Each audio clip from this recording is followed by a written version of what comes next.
apakah PKB yang tidak dibayarkan ketika operasi lalu lintas, STNK-nya masih hidup, ditilang polisi, bisa atau tidak? Jawabannya adalah tidak.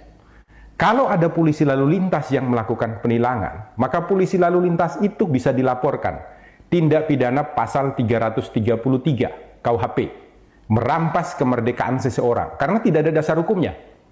Ancaman pidana bagi polisi itu adalah 8 tahun penjara. Ini tidak main-main loh. Nah, saya jelaskan sekarang dasar hukumnya. Pertama kita mulai dari STNK.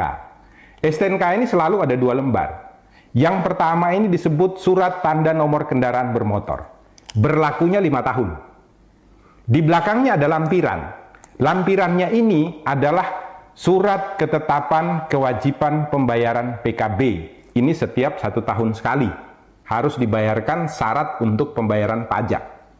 Yang jadi masalah adalah polisi biasanya menganggap kalau PKB-nya tidak dibayarkan berarti STNK-nya tidak berlaku.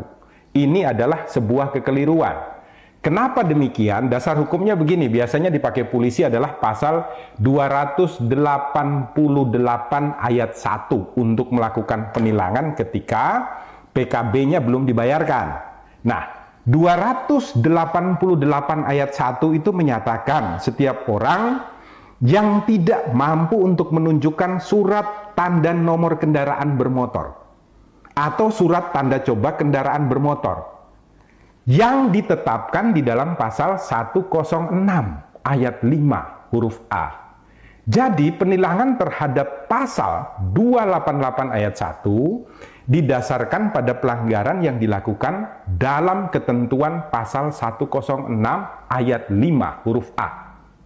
Bukan pasal 70. Di mana di sana dikatakan dengan tegas dan jelas, kalau Anda tidak memiliki STNK, Anda tidak memiliki surat tanda coba kendaraan bermotor, maka ketika motor atau kendaraan yang Anda pakai jalan di jalanan raya ditangkap oleh polisi, bisa dilakukan penilangan dengan pasal 288 ayat 1. Nah, sekarang kebanyakan polisi lalu lintas mengatakan ada ketentuannya. Di mana? Di dalam pasal 70 ayat 2. Saya bacakan ya, pasal 70 supaya semuanya tidak bingung.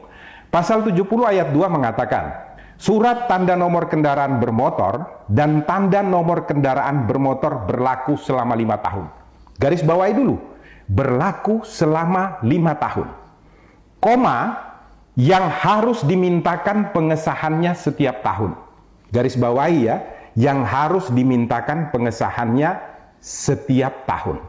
Anda harus baca penjelasannya Pak Polisi. Nah, di dalam penjelasan daripada pasal 70, ini secara tegas dikatakan ya, ayat 2, yang dimaksud dengan pengesahan setiap tahun adalah sebagai pengawasan tahunan terhadap registrasi dan identifikasi kendaraan bermotor, serta menumbuhkan kepatuhan wajib pajak kendaraan bermotor. Jadi maksudnya itu bukan kemudian STNK-nya tidak berlaku, bukan. Maksudnya itu adalah untuk dilakukan registrasi dan identifikasi ulang terhadap kendaraan bermotor dan untuk membuat agar semua orang yang memiliki kendaraan bermotor itu wajib atau taat di dalam melakukan pembayaran pajak.